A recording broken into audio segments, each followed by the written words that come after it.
What does it mean to put the gospel at the center of our aspirations?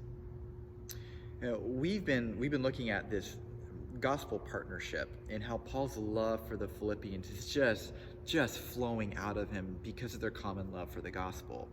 Well, as we kind of transition into verse 12 in Philippians 1, we're going to see that what is keeping Paul afloat when many of us would be drowning is that his aspirations are tied to the gospel. So we're going to dive in. Philippians 1, verse 12, and here's how it reads. Now I want you to know, brothers and sisters, that what has happened to me has actually served to advance the gospel. Now, there is a ton here, so let's just get right to it. All right. So we see, here's a question I'm going to ask you before we do, though. How is Paul's joy not being extinguished even as he is writing this from prison? All right, so think about that question. So, and I want to give a few, but I think are a few answers from Scripture. One is we see that this theme of his joy and his belief in the sovereignty of God, they are inseparably linked.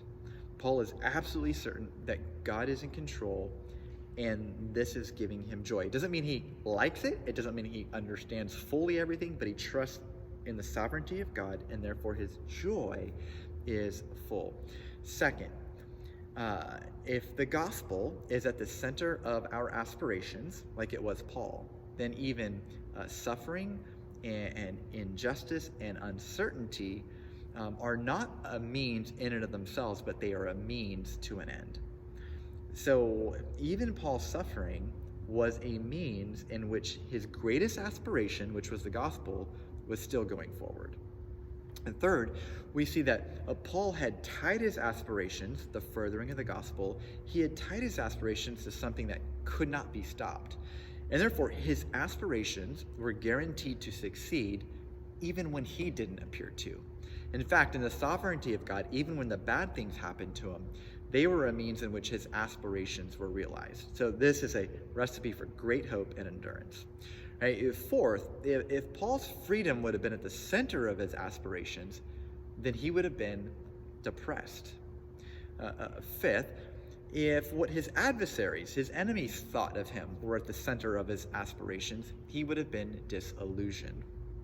I think sixth, and I feel like in many ways life is a constant battle in which we must resist moving our aspirations for the gospel to the periphery of our lives instead of putting other things at the center. So the things that we are most tempted to put at the center of our aspirations, our goals, they aren't typically bad things, but they're not the gospel. And then last of all, Paul was sustained even when human logic was saying that, he should have been written off. He should be languishing in prison. But because the gospel was at the very heart, the very center of his aspirations, instead of languishing, Paul was thriving.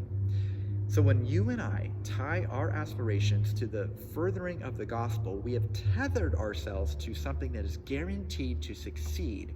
And this is a recipe for great hope and endurance. So I want to leave you with this question. What poses the greatest threat for you to move to the center of your aspirations over and above the gospel?